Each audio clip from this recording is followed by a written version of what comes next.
slow us down. All right, so here we go. Let's start with the law of respect, chapter 7, and the little subheading says the law of respect, which people naturally follow leaders stronger than themselves. I don't know about you, but when I read that, I went, ooh, that's interesting. And it's also quite a, like a call of responsibility, if you will. As leaders, we have a level of responsibility that we need to live up to. And for me, this keeps me on my toes as a leader to keep pushing myself and, stretching myself and learning and raising my lid. The first chapter was the leadership lid, the law of the lid. And honestly, people aren't going to follow. They're only going to follow people that are stronger than themselves. So I want to stay in that position that people want to follow. And just like law number 2 is the law of influence, I want to be the kind of person people want to follow, but I also want to have influence so that they will follow me, right? Well, and I think it's really important too that why personal development is such a big deal, because we have to constantly be growing.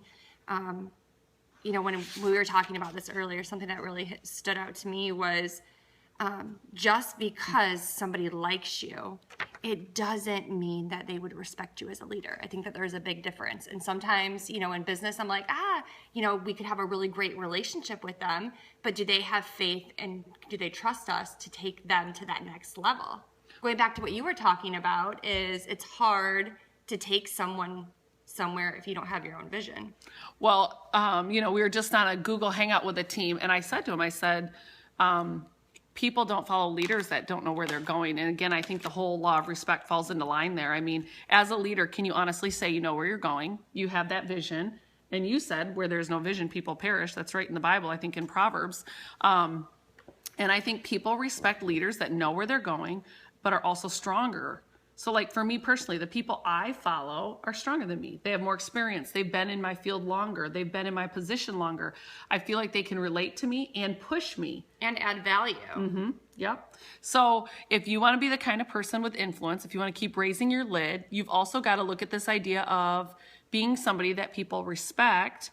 And, when you look at people that you follow, what do they have? What makes them stick out?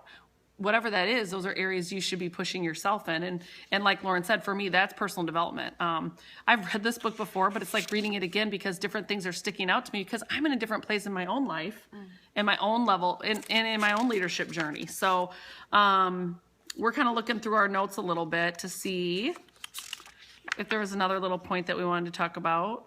We already talked about the friendship one. Oh, yeah. I mean, you're not going to... we talked about this in chapter 3, leadership is about influence. And if you have a title, that doesn't give you influence, but that buys you time to earn influence and to earn respect. You can't just walk into a position and flash around a title and expect people are going to respect you and want to follow you. So again, this really comes down to experiences, gaining more experiences, and then also just learning more. I honestly think that's really what this boils down to. Mm-hmm. It really is a simple one, but very, very true. So yeah, people are attracted to people that are better leaders than themselves, that push them, that stretch them. Well, and I think is the one point in this book that it says people don't follow others by accident.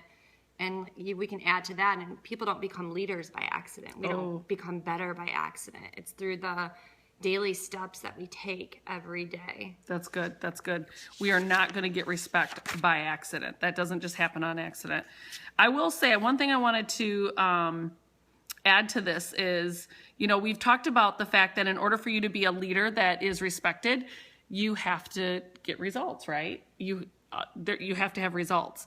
But you also have to have people at the center of what you do. You can't just go after results and expect people to respect you. And you can't just be people-centered and expect people to respect you. You have to have a balance of both. Yeah. I really believe you have to put people first. And I think of John Eric. And by putting people first, it's not being a people pleaser.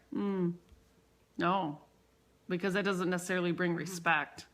But I love what John Eric always says when he says we get paid to be a good friend and make more friends. And I truly believe that's at the heart of being a leader that's respected, because you don't just care about the results that this person is bringing you. You care about them. You care about their family. You care about their goals. You care about what's happening in their day. I mean, when somebody is telling me their team is falling apart, my first question is, what's going on in their life? Have you dug in deeper? Maybe there's some financial issues, maybe there's health issues, maybe their marriage is breaking up. And if we're only caring about results and their goals that they have, then we're going to miss out on that. And I really believe that leaders that are respected are well-rounded individuals, and they create well-rounded leaders, followers. All right, so let's just look and see if there's anything else.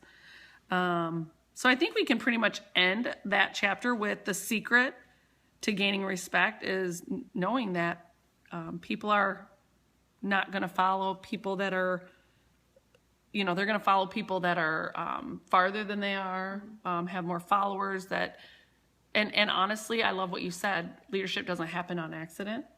It happens intentionally, and we've got to make it happen. We can't just hope that we become leaders. So, yeah. And I think we just have to be that leader that we want to follow. You know, we have to become that. It's like that distributor thing we do where when you're trying to sponsor distributors, and you feel like you're not getting quality distributors, my first question is always like, well, tell me what you're looking for. And they write down all these characteristics, disciplined, consistent, loyal, hardworking, competitive. They start to get creative, ambitious, all these things. And then I say, now, how many things on those lists are you? And how many of those things do you need to work on? Well, same in leadership. I think the biggest thing you can do to improve in the law of respect is to, what do you respect in other leaders? What things do you admire and look up to? And then develop those things in your own life if you don't already possess them. And if you really want to know, ask a friend who will tell you the truth. Yeah. Because we all have blind spots. And if you really want to know where you're at in this law of respect, law of influence, all of the laws we've talked about, then ask somebody that will give you the right, that will give you the honest answer. Okay, so chapter 8 is the law of intuition, and leaders evaluate everything with the leadership bias. I feel like we all bring experience to the table. Some of us are born with natural leadership abilities. Others it has been learned through our environment, through our past experiences, through roles that we've played in our life, whether it was on a sports team, whether it was a job we had, who knows? But we all come into leadership with a bias already in place. And so leadership isn't just about black and white, like what a leader looks like on paper. There's a lot of gray area in there too. And so funny, we were talking about this before, and I said, at the beginning of my business with It Works, almost 10 years ago now, if you would have looked at my numbers on black and white paper, I didn't sign one distributor for 6 months, and then I only had like 6 or 7 customers at that time. You would not have looked at my track record and gone, ooh, she's going to be a really good one. And I'm thankful that people didn't give up on me. I'm glad that they kept investing in me. And I look at, Carla, Denise, Debbie, we all have grown and come so far and are a testament to the fact that you don't have to come all qualified for this position. You can come knowing that we're going to be qualified through the process as long as we have a desire to be better, to grow, and to put the work in. And I believe that's where that hard work ethic comes in. So let's talk about law of intuition. And I think this kind of goes back to what we were talking about through the last chapter too, is if we don't have a sincere desire for the people on our team, investing in them, getting to know them, we could definitely overlook people. Because we're so focused on goals and numbers, where you could be too red, where you're trampling people, and because we're looking at things too black and white. If that makes sense. Yep.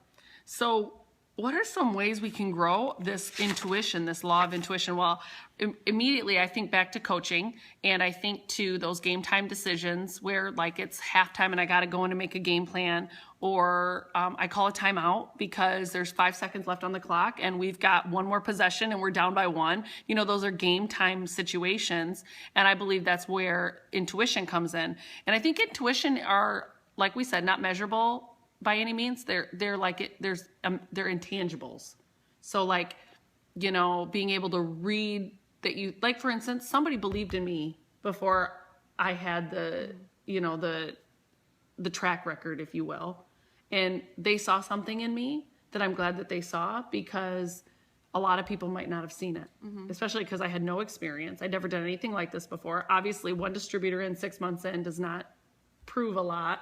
And so I'm glad that somebody saw my intangibles. They saw something in me I didn't see in myself. And that's what leadership is about. Well, and I think a good example of that would be give someone an assignment and, and see if they show up for it, see if they do it. Because a lot of times people will show you who they are. And, in our business, have someone take the training academy when they get started, give them 48 to 72 hours. Those first 72 hours are so crucial, and they're going to show you. So if they're doing that, they're showing up to events, they're getting on calls, they're asking for help, they're reaching out, they're plugging in, but maybe they don't have the results. Maybe the fruit's not there yet. It will come because they're doing those daily steps in their life. Oh, I totally. And so I'm sure people are saying, okay, well, how do I get these intangibles? I look at how do I get this law of influence? I look at this and think, well, it's definitely something that can be developed. I mean, I didn't walk into coaching and just all of a sudden know how to make game time decisions. I had been a player myself. I watched a lot of games and watched coaches do different things. I had a lot of experience there. Same in this business as a leader. I've walked into tons of rap parties and walked in with one person. The first time I did that, I probably thought, oh, this stinks. But now when that happens, I immediately look at the person and go, listen, I'm here for you. This isn't about, how many people. It's just this intuition of knowing that person's going to be crushed. They may feel like a failure. They may want it to be their last day. So that intuition is being there before and knowing some of the thought processes that are already going through people's heads and trying to put a plan in place on the spot. Well, and then there's that intuition where I think there's two types of people. There's the type of person that says, I want this, I'm willing to do whatever it takes. And then when you give them the suggestion, it's, yeah, but that's not going to, yeah, but you don't, yeah, but. And then there's that person that's saying, yes, I want this to work, I'm ready to do this. And then they show up and they go after it. So I think that's where that intuition comes in, because it's, that whole saying, you can lead a horse to water, but you can't make it drink. And so it's going to be through those actions. And so we have to kind of know when and who those people are, and sometimes, like you and I both we tend to see the good in people, and we're like, okay, but we can't want it more for people than they want it for themselves either. Absolutely. Okay, so a couple things that stood out to me. Someone just asked what the name of this training is, and I just want you to know we are covering the 21 Irrefutable Laws of Leadership with John Maxwell. My name is Kami Dempsey. This is Lauren Lauman, and we're leaders, industry leaders with It Works. And if you want to learn more about some of the leadership style that I give, you can go to kamidempsey.com. But honestly, if you just want to learn about leadership in general, you can jump on with us every Monday. No definite time. We just do this on Mondays, and we cover 2 chapters a week. And we're going to do this for 6 more weeks after this week, right? So we'll answer questions at the end. So hold on to your questions. We're not ignoring you. We're getting close. Leaders are readers of their resources. I read that, and I think leaders are talent scouts. And when you look at MLM, network marketing, I really believe network marketing leverages time, leverages your talents. And if you are a good job at putting your team into the right position, you're going to be able to use resources of the people on your team to get farther faster with your organization.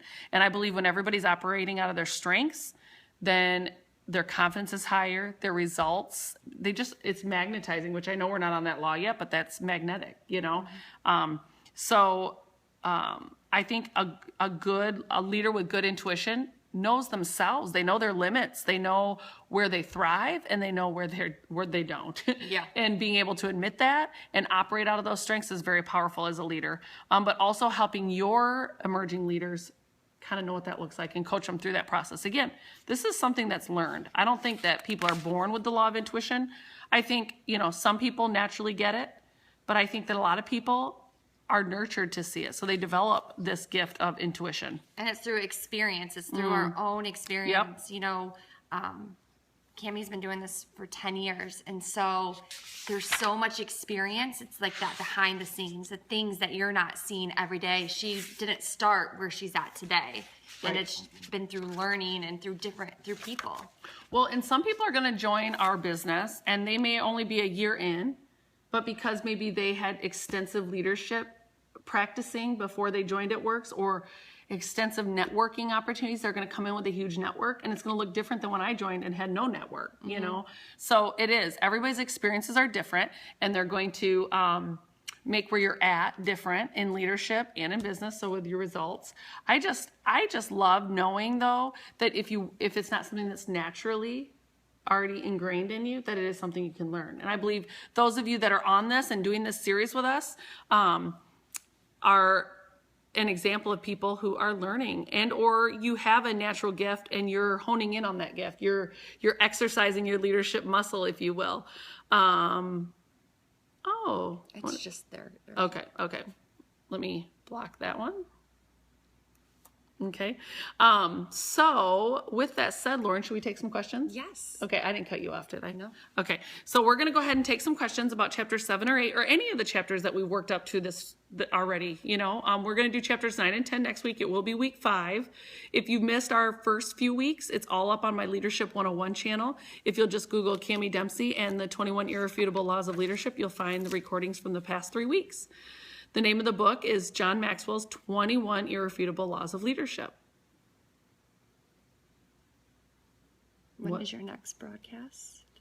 Our next broadcast for chapters 9 and 10 is next Monday, I think is what you're looking for. Any other questions? You guys are quiet.